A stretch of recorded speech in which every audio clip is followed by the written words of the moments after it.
Welcome to NEK-TV Rocks. My guest today is Noreen Hinton, and you can see what she's brought. We have never had a show that's as bright and flashy and fabulous as this. This is absolutely gorgeous, and you made every one of these. Yes. And the 20 or so that are underneath here, and probably how many hundred more? I've made about 220. Wow. The amount of work that goes into these, and I'm somebody, full disclosure here, I'm somebody who can barely thread a needle. So when I see work like this, it's just incredible. How did you start? Oh, well, my mom, we always sewed. We started out making clothes and whatever. Mm-hmm. And in 1976, she made her first quilt for the bicentennial celebration. Yeah. And I didn't think too much about it, but when I was a senior in high school, I don't know, I just got an idea from a picture that I saw. It was more embroidered than it was a quilt. Mm-hmm. And I made it up and entered it into the fair, and I got a blue ribbon and best of show, which to me just proves that their judges really didn't know what they were doing, because it really wasn't much of a quilt, not as I've come now. Uh-huh. But that was my first one, and then I think the next one was something I wanted to make for my sister who liked rabbits, and it just sort of grew from there. But we've always done fabric, we've always sewed, and I've always saved scraps. Mm-hmm. The quilt that's under the Volkswagens Yeah. here was my very first quilt, and that was all done with scraps, and I kind of brought it to show how far I've come, because it's not the best quilt. But it's got so much history.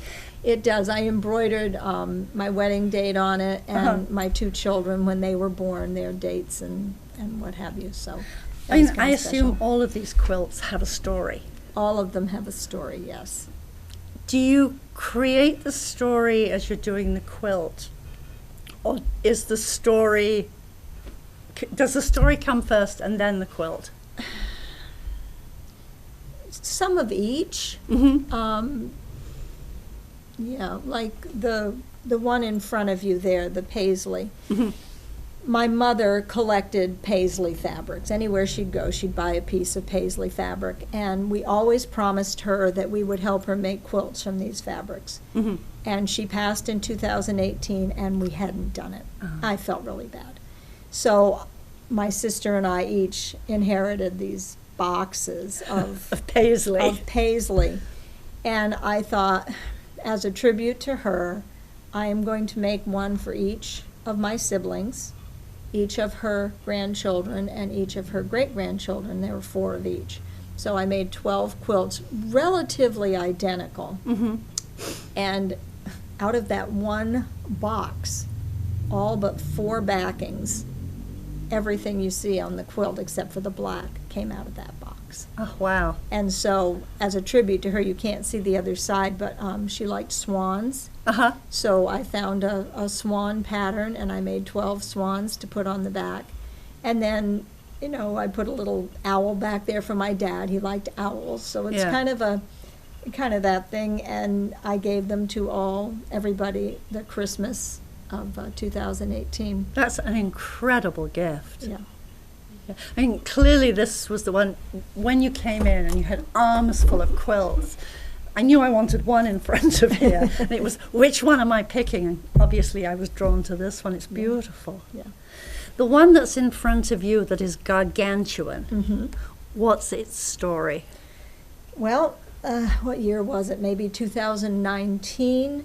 I went to the Vermont Quilt Festival, Mm-hmm. and they had there was more than one, these quilts hanging that were just incredible, all these different patterns and the colors.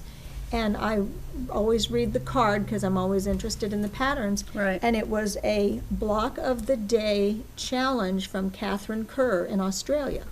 So I took down the information, I went right home and I Googled it, and I began making these blocks. It was June. And I did pretty well for a couple of months. Uh-huh. And then I kind of fell off the wagon, other things happened. And so I had all these little blocks in a box.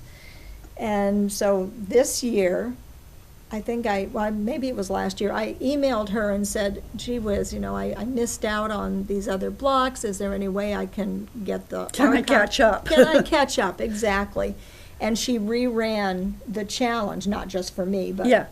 it was for everyone. And so I joined in again in January. And you make a block a day, and every fabric that's in here is pretty much something that was in my scrap bag or my stash. I didn't buy not a piece of fabric for this, even the backing and the borders and whatever. So it's kind of special, and it was really fun because every pattern was different. Every color was different. I didn't worry about trying to, make them go together or match or anything. I love to fussy cut. I don't imagine the camera's close enough to see that, but anywhere there's like a center square, you find a little bit of a pattern. Like I'm looking right here, I've got a little iguana right in the middle of this one, and I know there's a fox down there and a butterfly, and there is a block with a swan for my mother and an owl for my dad. And one of the blocks was made on Mother's Day, and there was enough white space in it, so I wrote Mother's Day 2020, and the names of my 4 children, and put those in the block. And then I do have blocks on either side where the grandchildren's names are going to go. So I kind of like to personalize it like that. So this quilt will stay with me. This is going on your bed or your wall. Eventually, yes. Yeah. I'm working on quilting it now. I just bought a 19-inch quilting long arm machine. Wow. So I'm working on that. I used to live in Pennsylvania, and there are a lot of Amish there. And I have seen groups of Amish women sitting around quilting together. Are you a solitary quilter or a group quilter? I've never done a group quilt. This red and white one here is hand quilted. Yeah. That's all hand pieced and all hand quilted. Wow. And do you want the story on that one? Yeah, I do. I had decided to make a red, white, and blue quilt with an eagle in the middle for a friend of ours who was getting married, who was in the service. And it was red, white, and blue, and it was what we call a paper pieced pattern, and they're like rays of the sun. They were like triangles that went around an arc, and the triangles were red and white. Well, I didn't have enough white, so I had ordered some through the mail. And the red, I had enough red, and I had cut it all up in 3 by 5 inch rectangles, as the pattern told me. Well, the point on the red looked exactly the same to me as the point on the white. So when the white came, I did not even confer with the pattern. I just cut it all up into 3 by 5 inch pieces, and they were supposed to be 4 by 6. Oops. Yes, oops. And when you paper piece, you use a rectangle, and then you're paper piecing a triangle. When you open it up and you trim it, you get a waist piece. So I cut these little red squares out of all the waist pieces and the white out of my mistakenly cutting pieces, and I did this this Irish chain. It was all hand pieced. I took it everywhere with me. One of the funnier things, my son was in the Boy Scouts, and he sold Boy Scout popcorn, and I would drive him all over the place. He was the top seller for years. Drive him all over, and I would sit in the car and quilt while he, piece while he went and sold his popcorn. So we would drive like way out, like the end of the lake road, and then work our way back, or way out somewhere and work our way back. And so one time I started sewing on this, and I realized I didn't have my scissors with me, which means I could only use the thread that was in the needle and one other piece. I could break it, but once you've broken it, you can't get it through the needle because it's all fuzzy. So after I used up the thread in my needle, I cut a piece that was really, really long. I practically had to hand the needle out the window to get it. But it got me all the way home that day. This quilt was entered into the Vermont Quilt Festival, and I got a 3rd on it. Nice. And that one, I assume, is hand quilted too. Those stars? No, that one is not. That has a different story. I go to the J. Peak Quilt Retreat, sponsored by Country Time, in October, And she knows, as you can tell by my quilts, I'm a scrappy quilter. I like all the different colors and patterns and things. The red and white is very rare, but that's what I had, to work with. So they collect all the scraps and they give them to a woman who makes dog beds, or I think they were giving them to a school so they could use them in their programs. Well, the woman didn't come that year, and I usually close the place down. I'm usually the last one sewing, and the woman who runs it came over and said, well, she didn't come this year. Would you like this bag of scraps? Well, far be it from me to say no. So, oh, I'll do you the favor. I'll take your scraps. Give me give me. Right. So when I opened the bag to go through them, apparently somebody was cutting hexagons, because when you cut hexagons from a strip, you get these little tiny triangles. Yeah.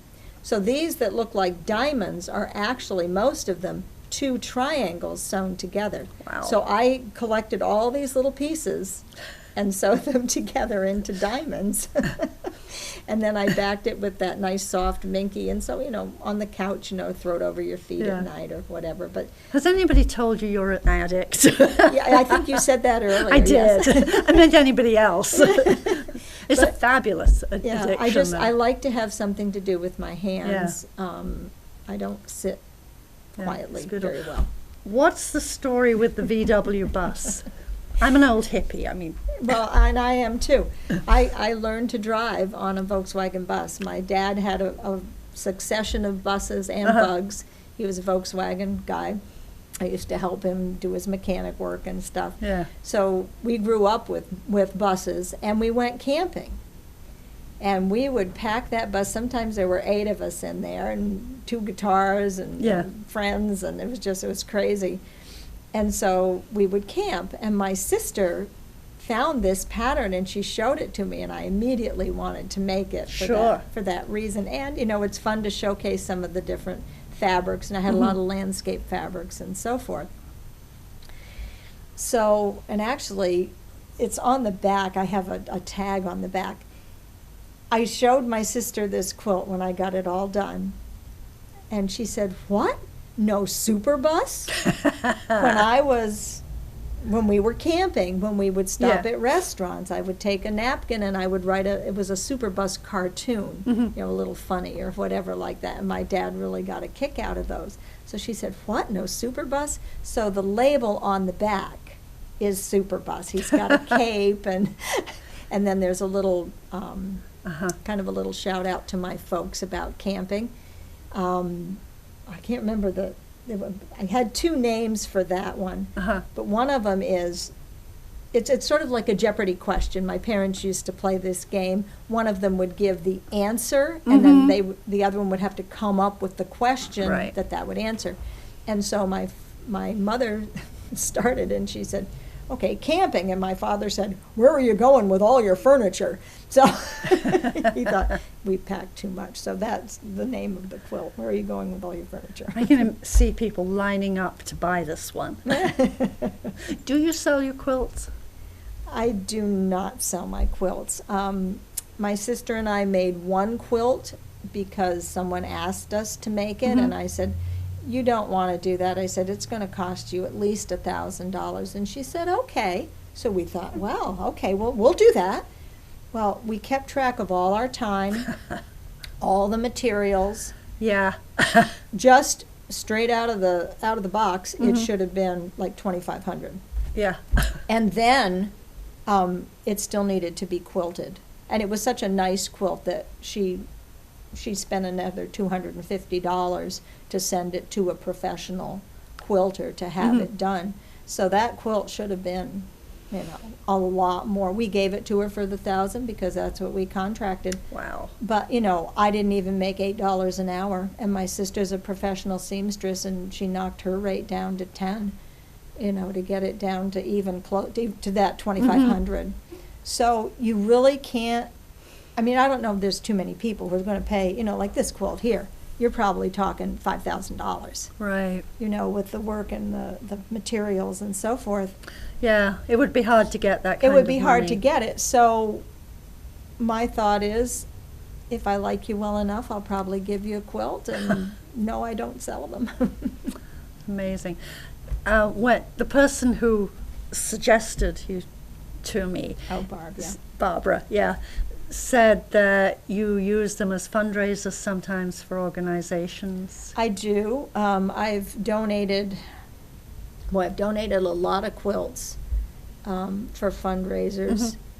I took a class. There was an optical illusion quilt. It was blue and white, and I donated that to the Students for Africa. They at the school, they go to Africa. Well, they did go to Africa each year, and that was a fundraiser for them. I donated one to my high school reunion for a fundraiser. Yeah, I do a lot of that. Yeah. That's a wonderful gift. If somebody wanted to learn to quilt, how would they start? I wouldn't know where to begin. Well, there's kind of a misconception out there. I'm vice president of the North Country Quilters Guild. I didn't even know there was a North Country Quilting There Guild. is. We meet every month, the first Tuesday of every month. Of course, we've been doing Zoom for a while now. And a lot of people who quilt, and I know a lot of people who do, they say, oh, I couldn't possibly join the guild, I'm not good enough. And that's just wrong. We have a woman from Canada. She needed something. She'd gone through this horrible traumatic experience in her life, and she just needed something to work her out of that. And she decided to quilt, and she knew absolutely nothing. And she came to the guild, and she took pictures, and she asked questions, and she went to all the classes, and now she is just amazing what she does. I have learned so much from the guild, from the programs, and we do classes and all kinds of stuff. So if you're a beginner quilter, absolutely join the guild. The people are willing to help. We have little groups that we do. We get together and do fundraising quilts, all kinds of stuff. But that would be the first part, because you're going to connect with somebody in the guild, and they're going to take you under their wing. And so can people find a link to the guild online? Yeah, it's North Country Quilters Guild. If you just Google it, cool, it will come up. Yeah. You have a Facebook page? I don't know. I don't do Facebook.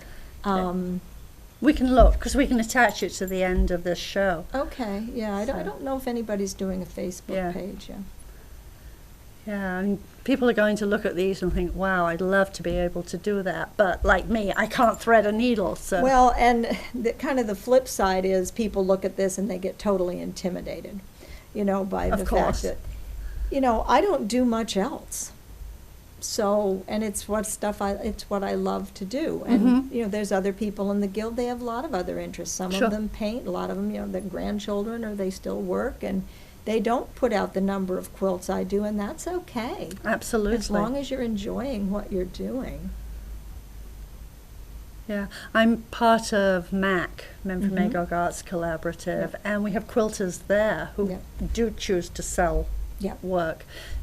But it's not the complexity of this, clearly, because to raise that kind of money, as you say, is insane, labor intensive. Yeah. So there's all different styles. I mean, it's clearly such a skill and such a beautiful one. So, do you remember years ago they did the wooden puzzle pieces? Yes. Vermont Art Fits Vermont or something like that.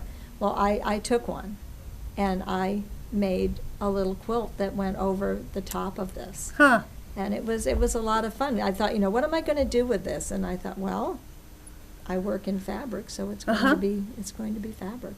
And I had little, I made J Peak, I made Lakeman from Magog, I put the Morgan horse on it, I put the maple leaf. It was really a lot of fun. Yeah. Do any of your family quilt? I know your siblings do, but what about your kids? Sonia, my daughter, participated in the project. I did Project Linus for a while, and we did Make a Blanket Days. And so she would help with that. And she also, I used to go into some of the schools, and we'd do quilts with the kids to donate to Project Linus, and she would do that. It was mostly, she loves picking the colors and arranging them. She's not that crazy about the sewing, but she did make a quilt for her grandmother. She found some squares that she liked and arranged them, and we Yeah. did that. And but that was with Skylar. But anyway, Skylar has made a quilt as well, a T-shirt quilt. Uh-huh. We made it for his father. We used Yeah. all his old T-shirts, and yeah, he did that too. So yeah, but they don't do it still. It's not a big No. thing for them. She not still, yet, she- anyway. Yeah, she still likes to tell me that she wants these colors, and she's trying to get me to make her a quilt right now. So. Are you going to? Oh, of course, of course. Yeah. I have to admit, the colours are what really pull me towards it.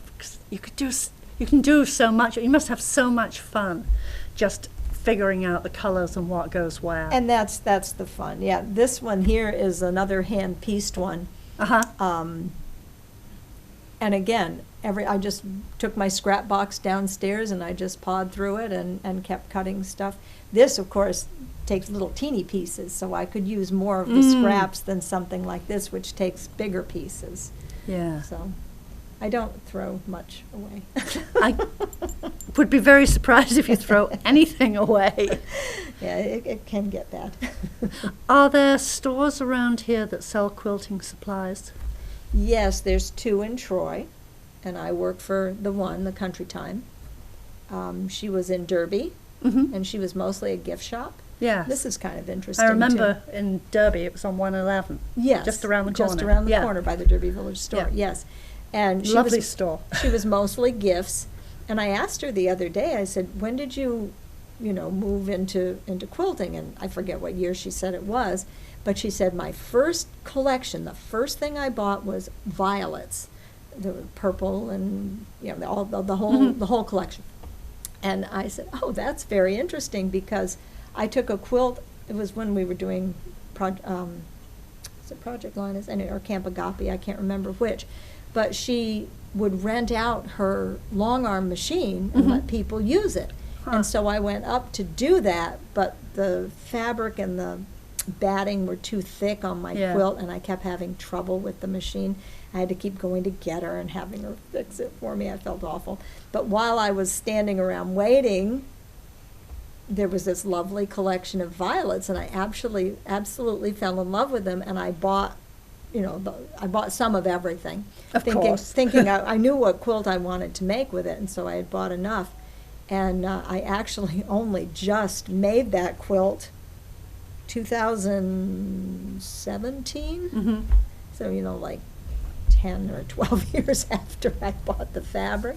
But I thought that was interesting that was her first collection, Yeah. and then I used it all to make that quilt. Yeah, it must be really challenging for you working in a quilting store. It can be, yes. Knowing what. Yeah. Well, the nice thing is, if I need, it just doesn't seem to, I don't seem to have everything that I need, like the paisley quilt that you're in front of. I needed that black. I had to go buy that black Yeah. for the sashing. It wasn't anything that Yeah. I had. And so, I'm there 3 days a week, so if I need something for a quilt, I'll just pick it up when I'm Sure. there. But I try not to do too much impulse buying, because I sort it's of get easy. that. How many rooms in the house do you have stuffed? Just one. Well, with unmade fabric, I have the spare room is where all the quilts. I lay them out on the bed, because if you fold a quilt, you get the creases in it. Mm. So I try to keep them laid out flat. Yeah. You sent me a video of, blocking his name, the guy who collects Ken quilts. Burns. Yeah, Ken Yep. Burns, Mhm. which was, some of those quilts were spectacular. But what was really interesting to me is that here is somebody who would think quilting would never cross his mind. I was surprised. And he has this too. amazing collection. Yeah. That was fun to watch. Yeah. You think the secret lives of people. Yes. And you wonder, what is it that hooks somebody in that way? Because his were enormous and spectacular hanging arrangement. Yeah, the way he hung them. That would be nice to have wall space to hang them. Yeah, I think we should persuade Todd to have a hanging arrangement you back go. here, because it'd be a wonderful backdrop Yeah. for other shows. Mm-hmm. Yeah. When clearly you've been teaching some in schools as well. How do you start kids? Well, you first have to start them by learning how to use the sewing machine. You start them with a piece of paper with a line on it and no thread in the needle, and get them to, be able to do that. It's challenging. Most of the time you're just going around putting out fires. But that sounds like parenting. Yeah, exactly. They love to put the colors together. The very first time I did it, I had them cut out the squares, which was really a disaster, because they weren't square, and the scissors and all that. So then I got smart, and I would cut up all the squares myself, and all they had to do was pick the colors that they wanted and lay them out. And I'd give them a sheet that I'd printed out with squares on it and crayons, and so they'd choose like their colors that they wanted, or if they wanted a design, and then they would go choose their colors to match what they had drawn out. Yeah. Do any of them become seriously interested? I never really kept in touch with them enough to know. One of the mothers, however, was hooked. Yeah. Oh, that's great. Yeah. She became and that quite a good mother quilter. will probably influence her child or somebody else's kids. Yeah. We're probably running out of time. I say it in that way because I wasn't smart enough to pick up the timer because I was so involved in the quilt. But it sort of probably is heading towards that time. But do you have a favorite quilt out of all of your hundreds of quilts?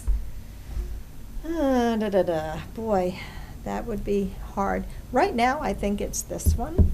The big one. The big one, yeah. I think that I just really enjoyed making it. It was a commitment, every day I would go into the room and try to pick out the colors and make the block, and I was just so excited to get it all together. I have a lot of favorite quilts. I really do. Depends on the day. It depends, well, yeah, and there's one, they did a row by row challenge where you could go all over the United States, and any quilt shop that you went into, you could pick up a free pattern. And it was for a row. It was 9.5 by 36, and some of them were, like the buses. They were like appliqued on, and others were pieced, and it was all different stuff. And I went half the state of Vermont with my sister, and the other half with my mother. And so that was kind of special memories. Yeah. And then the next year I did it with my girlfriend, and we went through New Hampshire and whatever, and I picked up stuff from when we were in Colorado. So those are kind of special. I was just thinking of another one.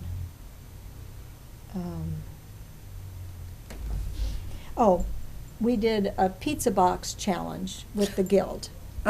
Everybody had a pizza box, and you put in it a fabric that you like, and then you exchange boxes, and people would use your fabric to make whatever block you asked them for. It could be a specific pattern, it could be the person's choice, it could be a theme, whatever.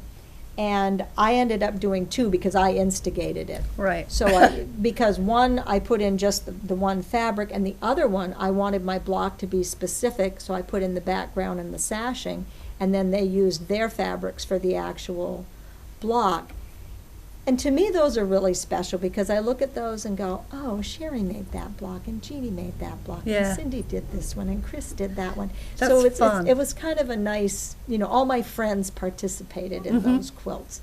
So those are some of my favorites. Thank you so much for You're coming welcome. and doing Thank this. you for having me.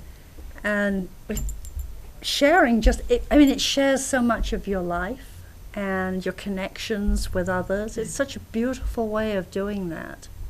And it's something that will keep for generations. Thank you. Thank you.